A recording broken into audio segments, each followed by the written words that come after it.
오늘 우리에게 주시는 하나님의 말씀 요한복음 17장 6절 한 절 말씀 보도록 하겠습니다.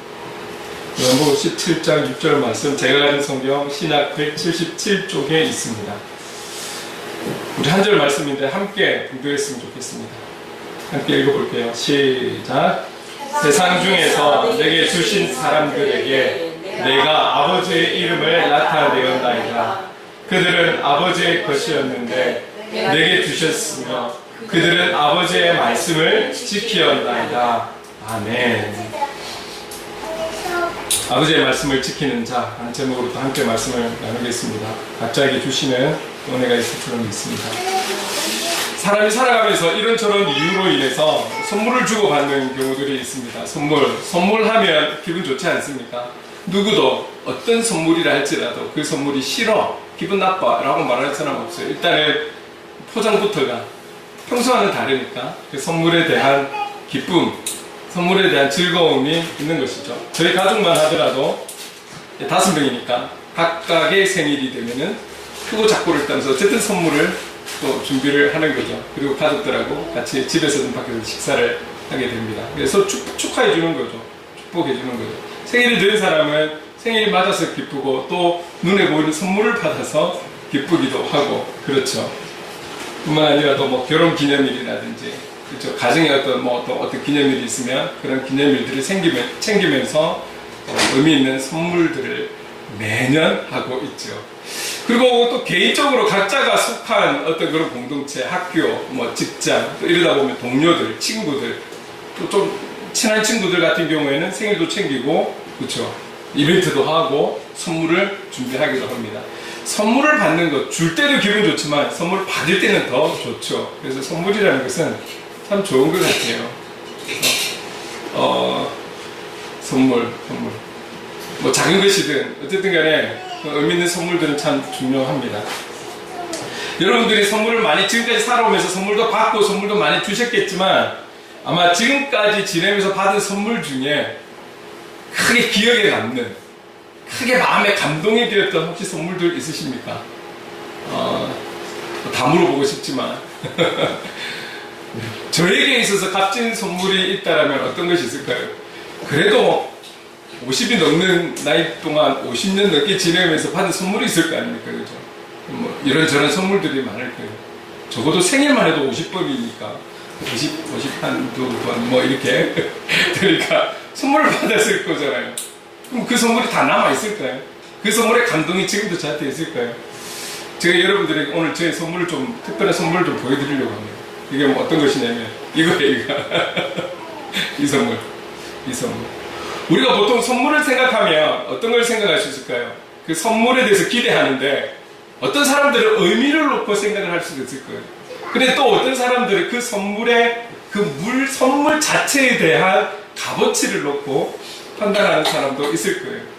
그래서 선물을 열었을 때에 의미도 중요하지만, 솔직히 그죠? 의미도 중요하지만 내가 평상시 구할 수 없는 것, 아니면 내가 평상시 뭔가 생각하고 있었던 것들이 짠하고 등장할 때는 아주 그냥 너무너무 기쁘죠.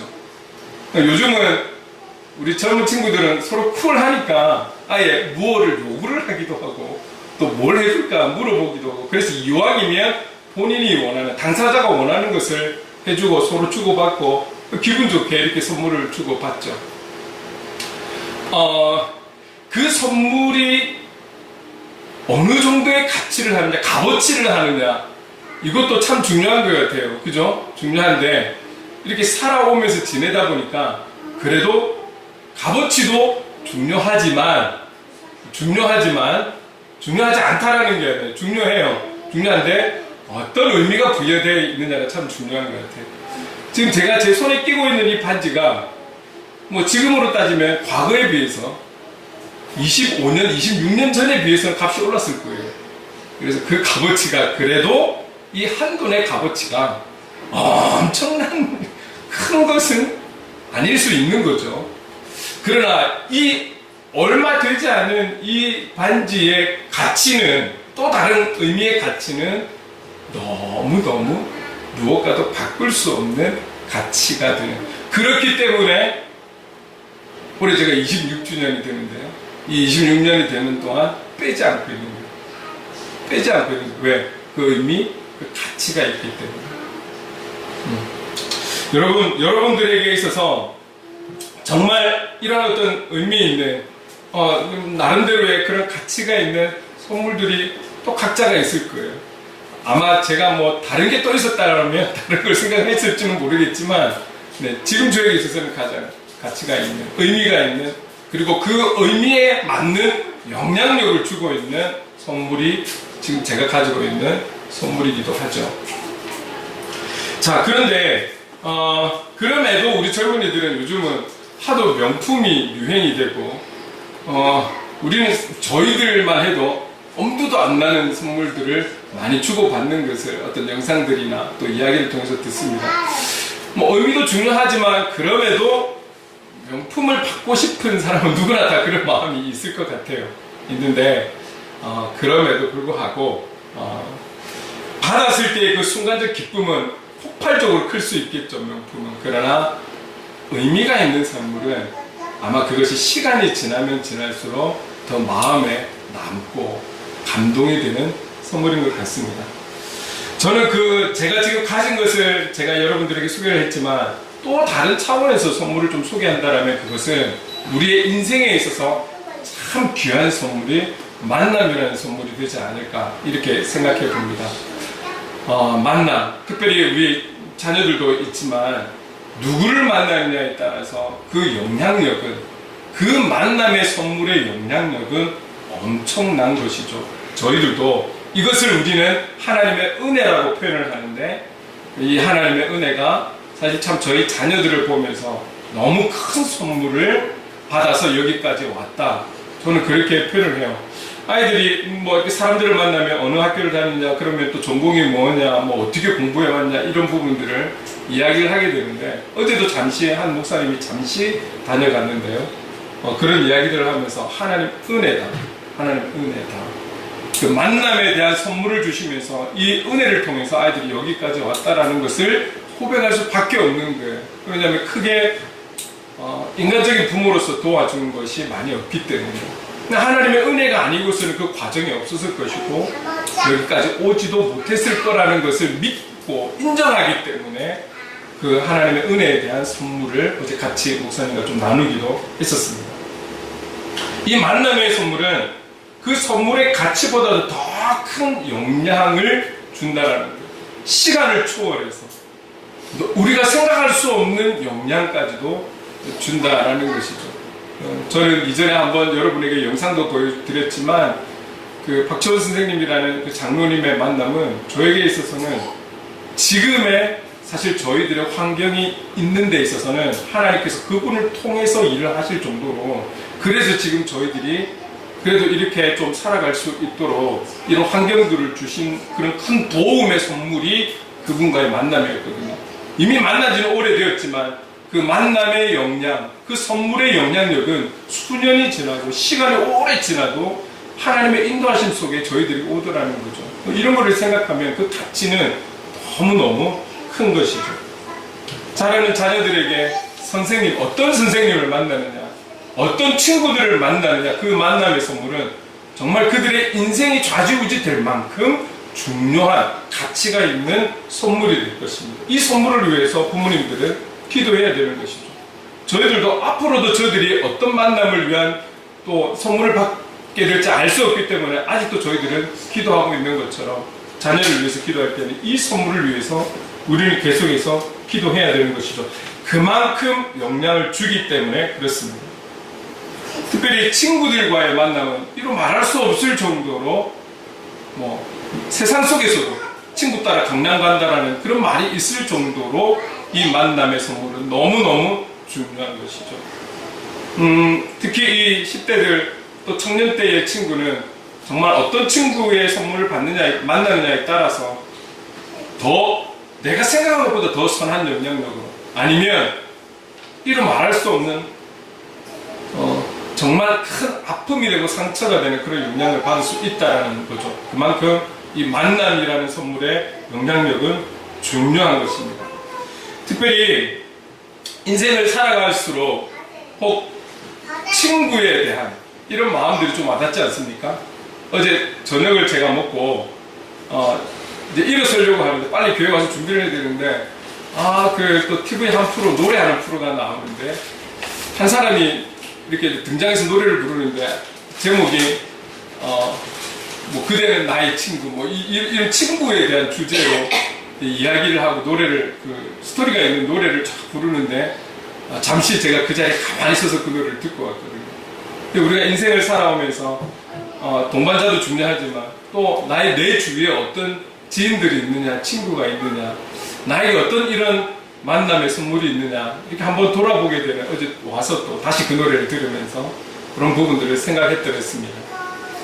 이 친구에 대한 이 만남의 선물에 대해서 우리가 상식적인 부분에서 지금 이야기를 나누고 있지만 어느 한 유명한 사람의 고백이 또 있어요. 누구냐면 우리나라의 초대 문화부 장관이고 작가이고 소설가이고 평론가이고 교수의 삶을 살았고 우리나라의 대표되는 지성인이라고 하는 이어령 교수님. 이분은 작년 2월인가요? 3월에 소천하셨죠. 근데 이분이 한 작가와 함께 마지막 수업이라는 책을 내셨어요. 교수로 있으시면서 뭐 기본적으로 강의는 수백 명이 들어와서 들었대요. 그런데 그런 강의 말고 자기가 소소한 어떤 일상 속에서의 깨달음을 나누지 못한 것을 그 작가와 함께 강의에서 하지 못한 그 뒷이야기들, 뒷깨달음들에 대한 그 소소한 일상의 내용들을 좀 나누면서 대화를 한 그 내용이 책으로 나왔는데 그게 마지막 수업이었습니다. 이 책 안에 이런 내용이 있어요. 그래서 제가 잠깐 소개해 드릴게요. 이렇습니다. 내용은 존경은 받았으나 사랑은 못 받았다. 그래서 외로웠다. 다르게 산다는 건 외로운 것이다. 남들이 보는 이 아무개는 성공한 사람이라고 보는데 나는 사실상 겸손이 아니라 실패한 삶을 살았구나. 그거를 느낀다. 세속적인 문필가로 교수로 장관으로 활동했으니 성공했다고 할 수 있을 것이다. 그러나 나는 실패한 삶을 살았다. 겸손이 아니다. 나는 실패했다. 그것을 항상 절실하게 느끼고 있다. 내게는 친구가 없다. 그래서 내 삶은 실패했다. 혼자서 나의 그림자만 보고 달려왔던 삶이다. 동행자 없이 숨 가쁘게 여기까지 달려왔다. 더러는 동행자가 있다고 생각했지만 나중에 보니 경쟁자였다. 정기적으로 만나 밥 먹고 커피 마시면서 수다를 떨 수 있는 친구를 만들어야 삶이 풍성해진다. 나이 차이, 성별, 직업에 관계없이 함께 만나 얘기할 수 있는 사람이 있다면 외롭지 않을 것이다. 조용히 얘기를 듣고 얘기를 나누고 조용히 미소 짓는 그런 친구가 있다면 그것이 성공한 인생이다. 한 시대의 지성인으로 살아왔던 그가 죽음 직전까지도 글을 썼던 그가 남긴 여러 말들 가운데 한 부분이라는 거예요. 우리에게 주어지는 그 만남의 선물이 얼마나 중요한가. 조금 더 구체적으로 들여다보면 우리가 함께 한 방향을 바라보면서 신앙의 삶을 살아가면서 우리에게 같은 지체가 되었다라는 것이 얼마나 중요한 만남인가. 다른 거는 몰라도 다른 어떤 전문적인 일은 만났다가 또 헤어졌다가 또 다른 동료자를 만날 수도 있고 그렇고 또 때가 되어서 우리가 나이가 들어서 그 일을 멈추게 되면 또 그 만남들도 각자 다 흩어져 버리지만 우리 신앙의 삶은 주님 부르시는 그날까지 함께 한 공동체 속에 살아가는 거잖아요. 특별한 하나님의 다른 부를 이유가 없다라면. 그렇다면 그 만남, 그 예수 그리스도를 머리로 삼고 지체가 된 우리의 이 만남이 얼마나 소중하고 얼마나 귀한 만남입니다. 이것을 느끼게 되는 것이죠. 사실은 귀하기 때문에 너무 귀하기 때문에 그 귀함을 잊고 살아가는 경우가 참 많지 않나 이렇게 생각을 해봅니다. 한 지성인의 이 고백이었습니다. 얼마나 마음에 와닿는지. 그리고 여러분 주위에 한번 한번 이렇게 돌아보십시오. 우리 부모님들을 본다든지 또 큰 좀 선배님들을 본다든지 다른 어떤 것보다도 외롭다라는 것을 많이 느끼고 있고, 그리고 지금의 시대는 젊은 세대들도 고독사라는 것이 있잖아요. 고독사. 그 고독사의 수가 해마다 늘어가고 있다는 것이 지금의 현실이기도 하고요.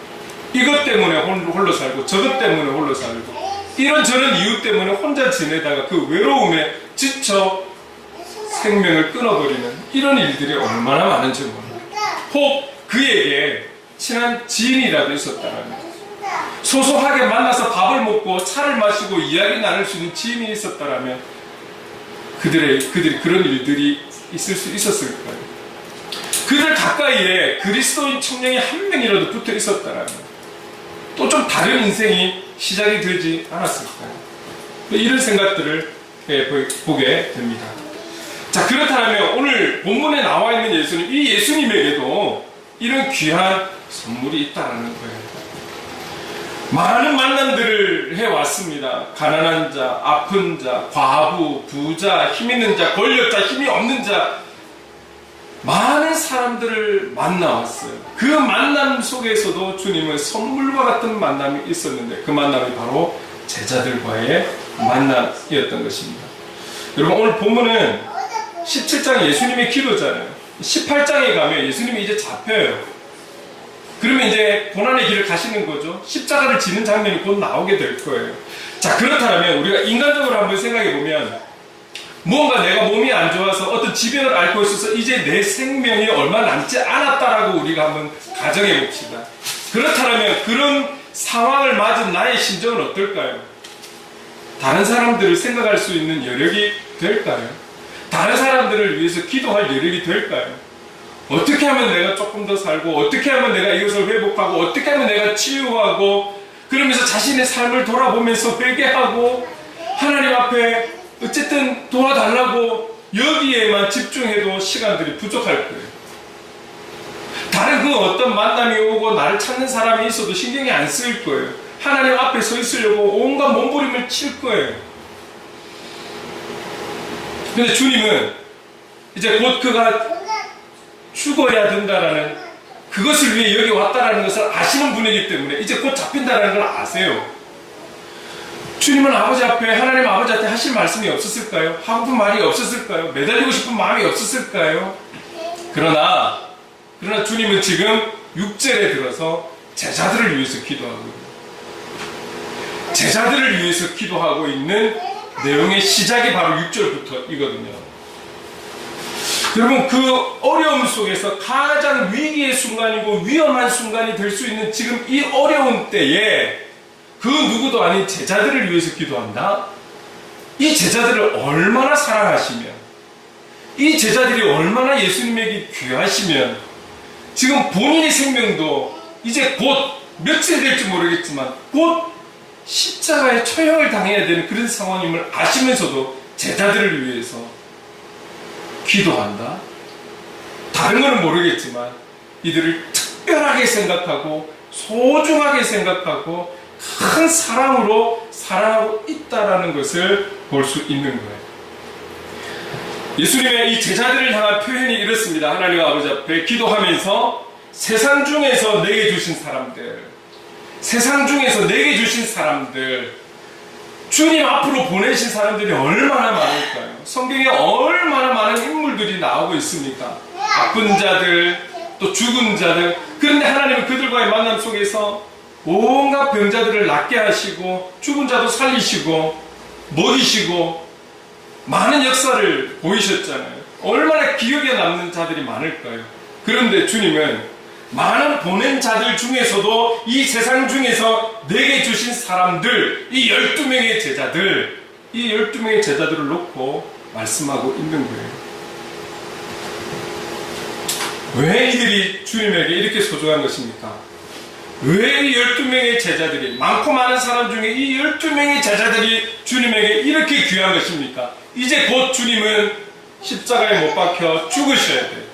비록 3일 만에 다시 부활해서 짱 하고 등장하시지만, 그러나 곧 주님은 다시금 승천하셔야 돼요. 주님은 다시 하나님 보좌 우편으로 올라가셔야 된다는 거죠.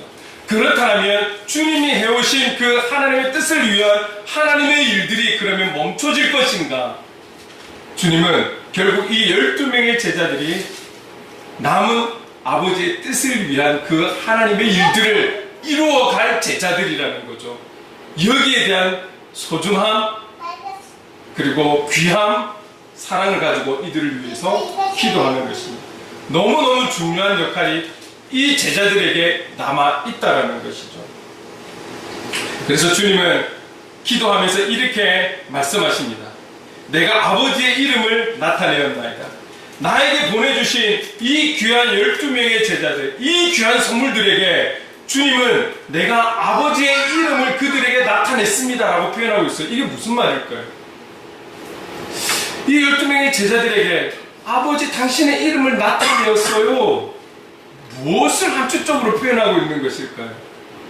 여러분, 당시에 이름을 이야기한다라는 것, 당신은, 우리는 지금 어느 한 사람을 지정하기 위해서 이름을 부르지만 당시에는 이 이름을 부른다라는 것은 그 사람의 그 인물 전체를 대변하는 중요한 표현이라는 거예요.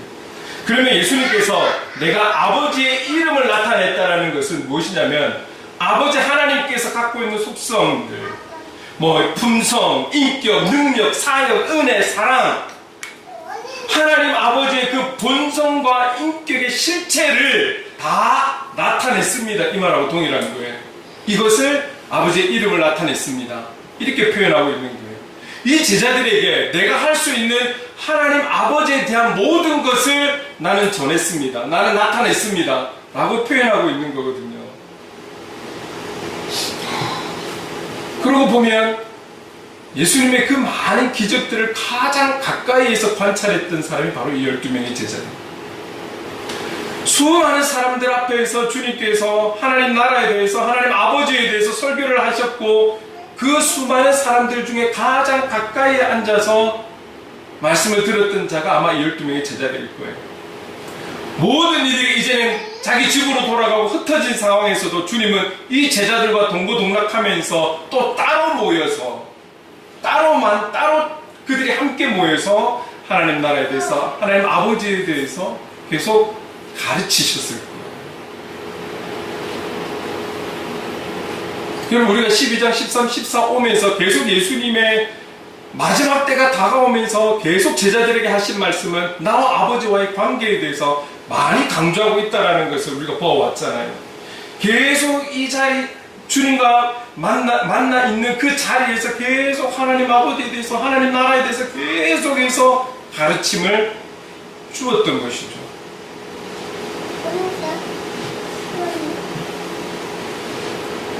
예수님은 예수님의 자신의 그 모든 사역과 그리고 동고동락하며 삶의 모습들을 통해서 이들에게 아버지의 이름을 나타낸 것이죠.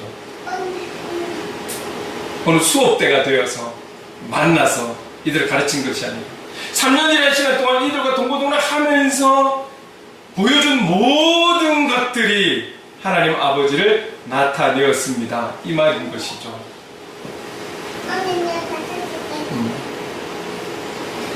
이 말씀을 보면서 오늘 저와 여러분, 우리에게 허락하신, 우리를 보내신 그 현장의 자리에서의 우리의 일들, 그리고 삶을 통해 보여주신 예수님의 모습처럼 우리의 가정, 교회, 또 다른 그 밖의 모든 삶, 우리가 그리스도인답게 살아가는 이유가 여기에 있는 거예요. 현장에서도, 가정에서도, 학교에서도, 일터에서도, 아무도 보지 않은 그 모든 자리에서, 그 모든 자리에서 우리는 주님의 그 일하심을 이어서 아버지 하나님의 이름을 나타내며 살아가야 하는 그리스도인이라는 것을 잊지 않고 살아갈 수 있기를 간절히 소망합니다. 우리는 지금 주님의 뜻에 이어서 이 21세기에 그 뜻을 이어가는 하나님의 사람들이라는 것을 잊지 않았으면 좋겠어요. 그러면 우리의 본은 예수 그리스도시잖아요. 예수 그리스도께서 제자들에게 교육하신 방법, 모든 사역과 삶을 통해서 하나님 아버지의 이름을 나타내신 것처럼 오늘도 우리에게 주어진 24시간이라는 시간 동안 발을 딛고 서 있게 되는 그 모든 현장에서 오늘 우리는 하나님 아버지의 이름을 나타내며 살아가야 한다는 것이죠. 그러기 위해서 우리는 이것을 다른 표현으로 그리스도인답게 살아가기, 여기에 우리가 몸부림치는 것이잖아요. 그 이유가 여기에 있다는 것이죠. 여러분, 그리고 기도하시면서 또 이 제자들을 이렇게 이야기하고 있습니다. 아버지의 말씀을 지키었습니다. 아버지의 말씀을 지키었나이다. 내게 주신 이 사람들이 아버지의 말씀을 지키었나이다. 이거는 뭐지? 왜 이렇게 표현하시지? 아직까지 제자들은 완성되지 않은 제자들인데 왜 이들이 하나님 앞에 이들을 이야기할 때 하나님 아버지의 말씀을 지키었다라고 표현을 하시는 걸까? 여러분, 묵상하지 않을 수가 없었습니다. 아버지의 말씀을 지켰다라고 이야기하는 거예요. 여러분, 이 말씀은 크게 두 가지 의미로 볼 수가 있습니다. 어떤 것이냐면, 예수님이 제자들에게 하나님 아버지의 말씀, 그 계시를 가르쳤다는 거예요. 그 가르침을 받은 제자들은 그 말씀대로 행했다. 그래서 아버지의 말씀을 지켰다라고 표현할 수도 있는 거고요. 또 한 가지는 아버지의 말씀, 그 말씀이 바로 예수 그리스도잖아요. 그 말씀이 바로 예수 그리스도예요. 이 제자들이 이 예수 그리스도를 온전히 믿는 믿음으로 살아갔다. 예수님을 온전히 믿었다라고 표현할 수 있다라는 거예요. 말씀대로 살았다. 그 예수 그리스도를 믿었다. 어쩌면 동일한 뜻이 될 수 있는 것이죠. 이런 의미로 당신이 나에게 보내주신 이 제자들이 아버지의 말씀을 지켰습니다 라고 그렇게 표현하는 거예요. 주님과 3년을 동고동락했던 이 제자들 한 명 한 명을 부르실 때 그들은 어떤 마음과 어떤 작정함을 가지고 주님 앞으로 나왔을까요? 나를 따르라. 그런데 성경에 모든 12명에 대해서 표현되어 있지 않지만 여러 명에 대해서는 그 제자들의 반응이 한 번쯤 고민을 하고 한 번쯤 생각해보고 그리고 주님을 따른 것이 아니에요. 대부분의 제자들은 곧 따랐다라고 이야기해요. 그들은 지금 그들의 삶이 일을 하지 않으면 안 되는 그런 제자들, 벌이를 해야지만이 식구들이 먹고 사는 그런 제자들, 그런 제자들이 나를 따르라는 그 말씀에 곧 따랐던 그 제자들은 도대체 어떤 마음과 결단을 가지고 생각을 가지고 주님을 따랐을까요? 우리가 다는 알 수 없지만, 다 그 마음을 들여다볼 수는 없지만 그들이 주님을 따를 때는 특별한 마음을 가지고 따랐을 거예요. 가족을 내려놓을 만큼, 그 일들을 내려놓을 만큼 이분을 따랐을 때는 특별한 결단을 하고 따랐을 거예요. 그죠? 그랬던 이 제자들이 오늘 본문이 오기 조금 전에 성경으로 말하면 16장 30절에 이렇게 말씀하고 있어요. 같이 한번 읽어볼까요? 시작. 우리가 지금에야 주께서 모든 것을 아시고 또 사람의 물음을 기다리지 않는 줄 아나이다. 이로써 하나님께로부터 나오심을 우리가 믿사옵나이다. 계속 주님께서 말씀을 해오고 반복을 해오고 비유로 이야기를 해주고 그렇게 함께 지내면서 그렇게 많은 말씀을 주셨는데 그런 큰 결단으로 주님을 따랐음에도 불구하고 이제 주님이 십자가를 져야 되는 그 며칠 앞두고 제자들의 고백이 이래요. 하나님께로부터 오심을 우리가 이제 믿사옵나이다. 이제 당신을 믿습니다. 하나님 아버지께로부터 오신 분임을 이제 믿습니다. 그랬을 때 주님의 답이 뭔지 아세요? 31절에 예수께서 대답하시되 이제는 너희가 믿느냐? 이제는 너희가 믿느냐? 그 3년이라는 시간 동안 놀라운 기적들과 그들만의 또 가르침 통해서 얼마나 많은 교육을 받았습니다. 예수님의 삶을 보면서 얼마나 그들이 그분의 하나님 되심을 보아왔습니까? 그럼에도 불구하고 주님의 마지막 때가 되니까 이제야 믿습니다. 그래, 이제 믿겠니? 이제 믿겠니?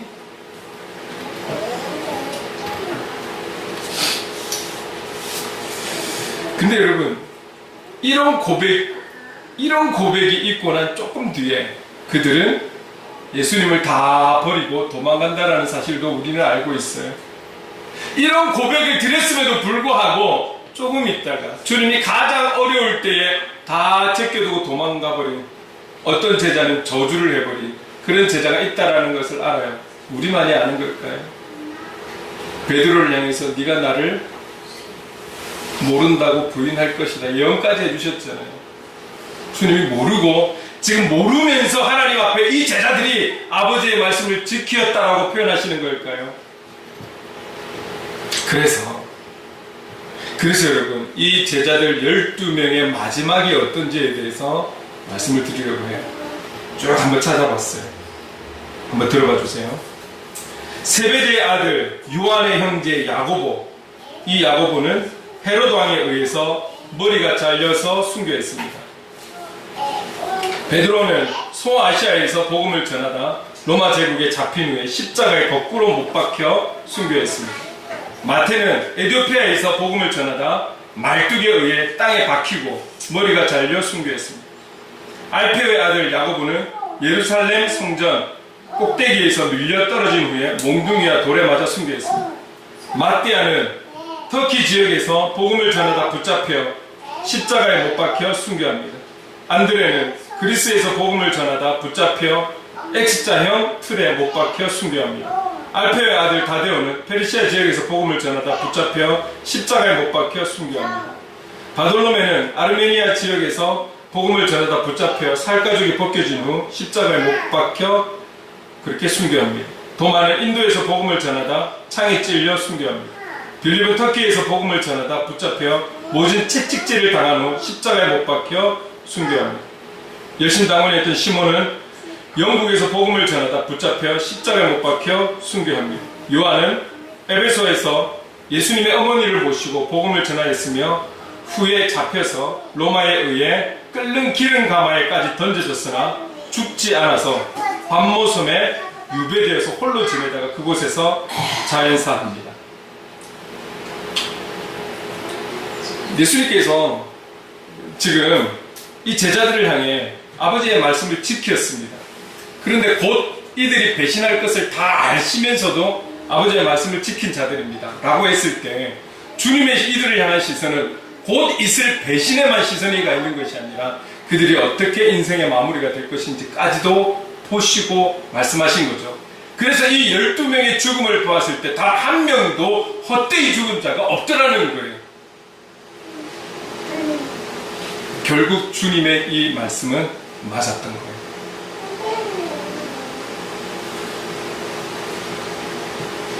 제자들이 이런 영광스러운 마지막을 보낸 이유가 어디에 있을까요? 주님과 함께 하면서도 못 믿는 믿음이었고 예수님이 잡혀가니까 그 믿음이 흔들려서 배신을 때리는 그런 제자들이었는데 주님도 눈에 안 보이고 없고 부활하셨다고 잠깐 나타났다고 또 사라지신 그 예수님, 그들이 이렇게 순교하기까지 그 용기는 어디서 났던 것일까요?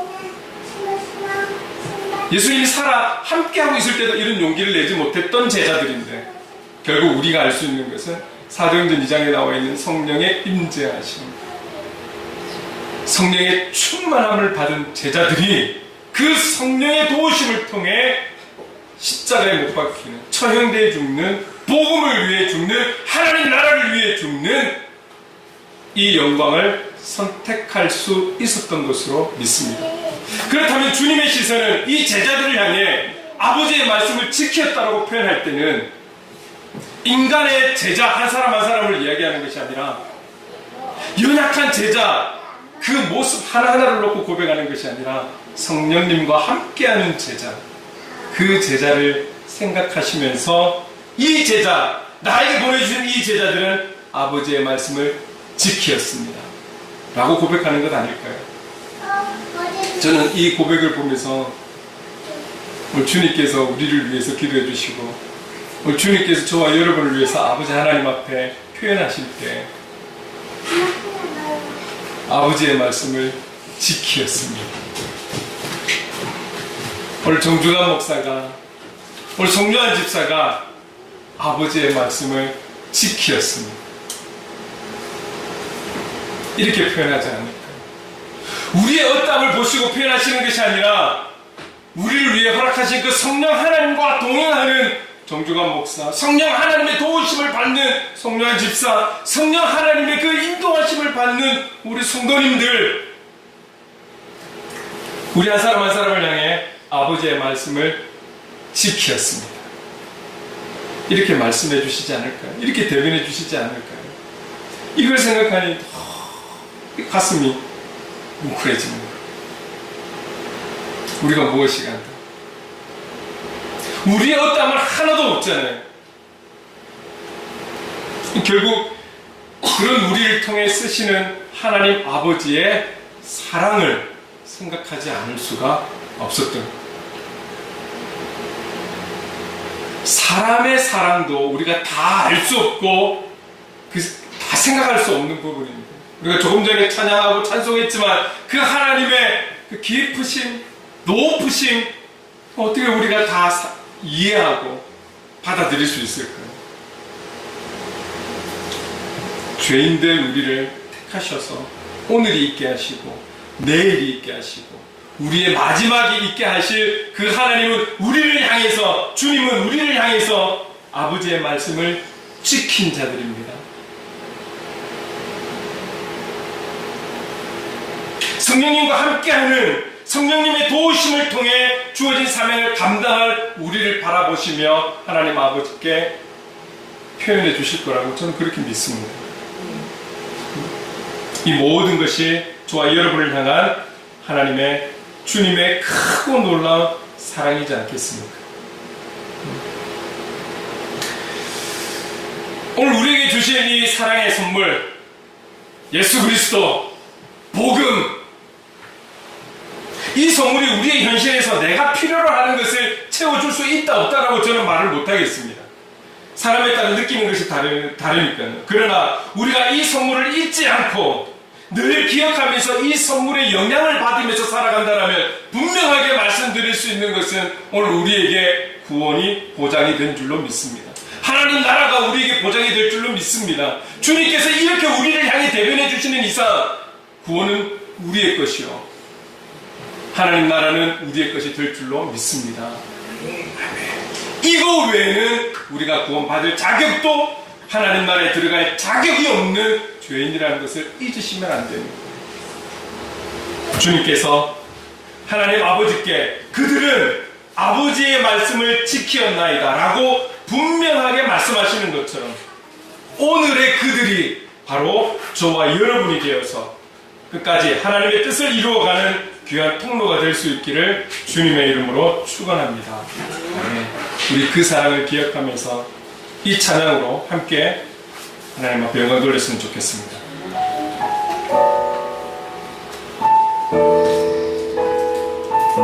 크고 놀라운 사랑, 크고 놀라운 사랑,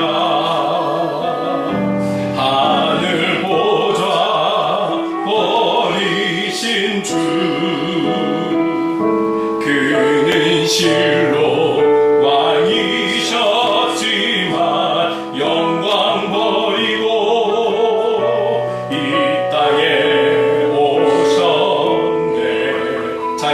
비워 자기 몸을 비워 종의 모습을 갖추시고 십자가에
기대와 기쁨의 시선으로 우리를 바라보고 계실 줄 믿습니다. 주님께서 우리에게 아버지의 이름을 나타내 보이신 것처럼 저희도 끝까지 아버지의 말씀을 지키는 오늘날의 주님의 제자된 삶을 살아가기를 원합니다. 그래서 성령님, 우리 좀 도와주십시오. 우리가 끝까지 이 역할들을 잘 감당할 수 있도록, 그 사명을 잘 감당할 수 있도록 성령 하나님 도와주시옵소서. 우리 주신 말씀을 기억하면서 간절히 기도하며 나가겠습니다.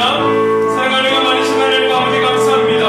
너무나 연약하고 정말 보잘것없는 우리를, 저를 하나님 택해 주셔서 하나님 아버지 정말 귀한 은혜의 시간들을, 훈련들을 받게 하시고, 하나님 아버지 지금도 그리스도인답게 살고자 하나님 아버지 그렇게 몸부림칠 수 있는 은혜를 주신 하나님 아버지 감사합니다. 주님은 오늘 우리를 바라보는 그 시선이 죄를 바라보는 시선이 아니라 오늘 성령 하나님과 우리가 동행해서 아버지의 뜻을 이룰 수 있는 그런 하나님의 사람으로 그렇게 바라보아 주실 줄로 믿습니다. 하나님 아버지, 우리를 통해 이루실 그 하나님의 일들, 그것을 기대하면서 우리를 바라보고 계신 줄로 믿습니다. 그래서 우리의 결국은 우리가 끝까지 하나님 아버지의 말씀을 지켰습니다. 하나님, 이 고백을 정말 드릴 수 있는 하나님의 사람으로 살아가기를 원하시는 줄 믿습니다. 성령님 도와주십시오. 성령님 우리를 도와주십시오.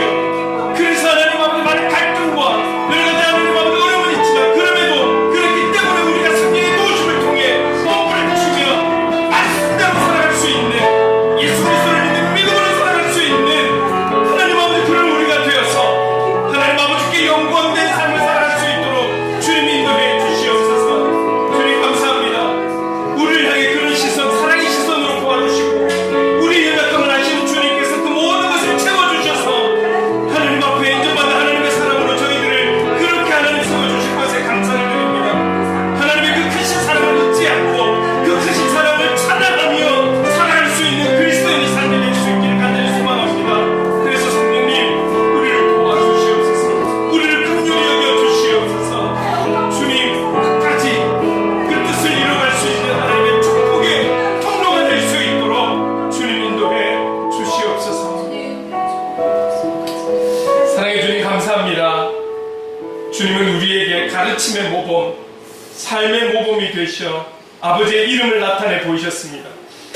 주님을 모범 삼아, 그리고 성령의 도우심을 통해 우리가 이 땅에 살아가는 끝까지 아버지의 말씀을 지켜가는 우리가 되기를 원합니다.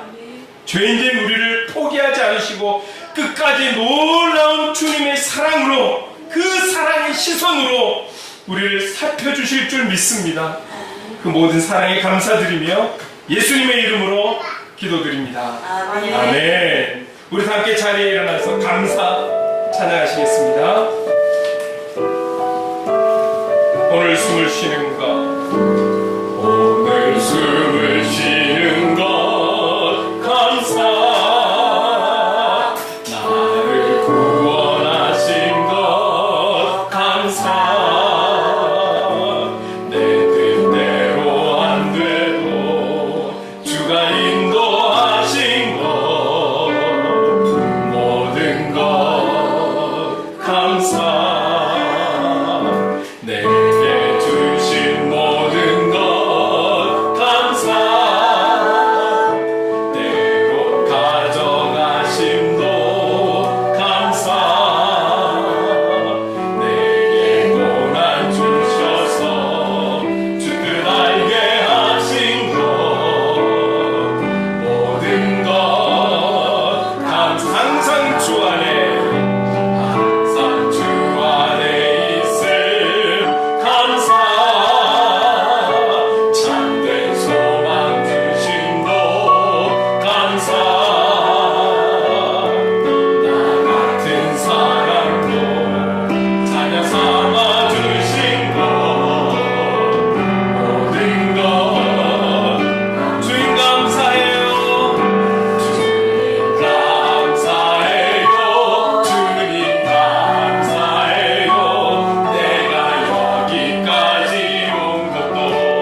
지금은 우리 구주 예수 그리스도의 한량없는 은혜와 하나님 아버지의 무한하신 사랑하심과 성령님의 감화감동 역사 충만하심이 아버지의 이름을 나타내신 그 주님을 본받아 끝까지 아버지의 말씀대로 살아가기에 힘쓰므로 주님의 뜻을 이루는 복음의 사람, 삶의 예배자로 살기를 다짐하는 모든 하나님의 사람들과 행복을 그리는 교회를 위해 영원토록 함께 하시기를 간절히 축원하옵나이다. 아멘.